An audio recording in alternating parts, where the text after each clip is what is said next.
Star Trek has had many versions of the starship named Enterprise, with even more alphabetical designations than just a bloody A, B, C, or D. There have been other ships like Defiant, Voyager, and Discovery, but for a lot of fans it's just not Star Trek unless it's about the Enterprise. I'm Greg Elliott with Screen Rant, and here's every single known Enterprise captain from every Star Trek TV show and movie. Show me the bridge of the Enterprise, you chattering piece of... There have been 5 Federation ships with that name.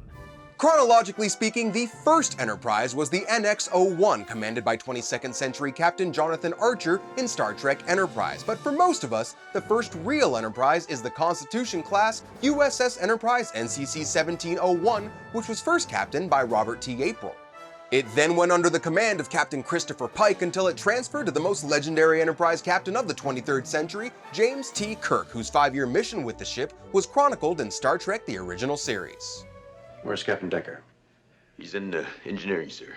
After Kirk got promoted to Admiral, Will Decker briefly captained the retrofitted Enterprise in Star Trek the Motion Picture, until Kirk demoted him to go intercept V'ger. Sometime after that, Spock was promoted to captain and commanded the ship primarily as a training vessel, until Kirk once again assumed command when Khan stole the Genesis device in The Wrath of Khan.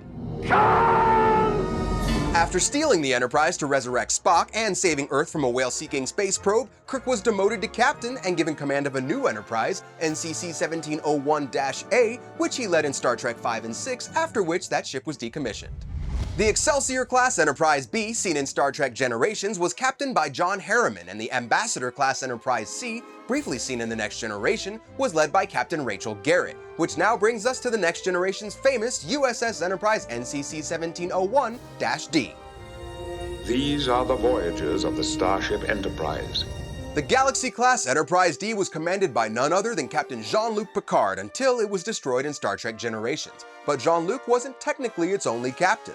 Commander Riker briefly became acting captain when Picard was abducted by the Borg, and Edward Jellicoe, maybe the most despised captain of the Enterprise, was assigned to take command when Picard went on a secret mission and was captured and tortured by the Cardassians.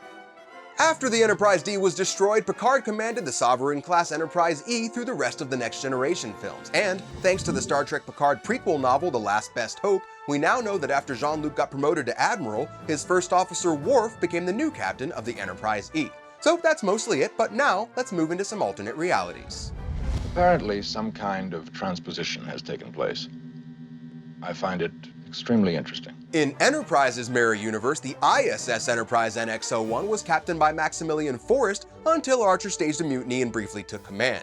In the original series, the ISS Enterprise was led by Captain Pike until Mirror Kirk assassinated him and took the ship, but he was later relieved of command by Mirror Spock.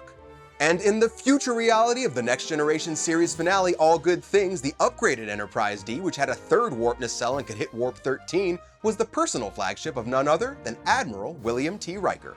And yes, there was also the Universe-class Enterprise J in the 26th century timeline of Enterprise, which was under the command of Captain Dax, a female Trill who hosts the Dax symbiote.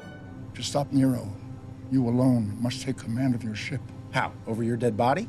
And moving on to the new Kelvin timeline, its Enterprise NCC 1701 was first captained by Christopher Pike, then went briefly to Spock after Pike got abducted by Nero, before Kirk ultimately assumed command and was then promoted to captain for saving the planet.